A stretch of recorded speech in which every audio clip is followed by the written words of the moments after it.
Hi అండి మీ అందరికీ. మా చిన్నమ్మ వాళ్ళ ఇంట్లో కొత్త ఇంట్లో మణిద్వీప వర్ణన పూజ చేసుకున్నారండి. 9 సార్లు 9 రకాల పుష్పాలతో చేసుకున్నారు. చూడండి ఎంత బాగా చేసుకున్నారు.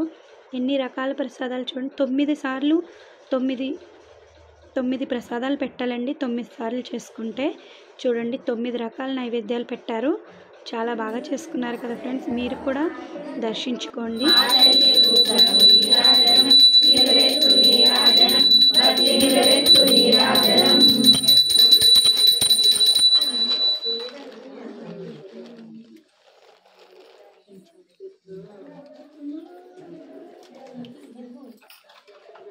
గోవింద గోవింద గోవింద గోవింద గోవింద గోవింద. చాలా బాగా చేసుకున్నారు కదండి. ఈ వీడియో కనుక మీకు నచ్చినట్లయితే లైక్ చేయండి, షేర్ చేయండి, కామెంట్ చేయండి, అలాగే షేర్ కూడా చేయండి. థ్యాంక్ యూ అండి. Thank you for watching the video.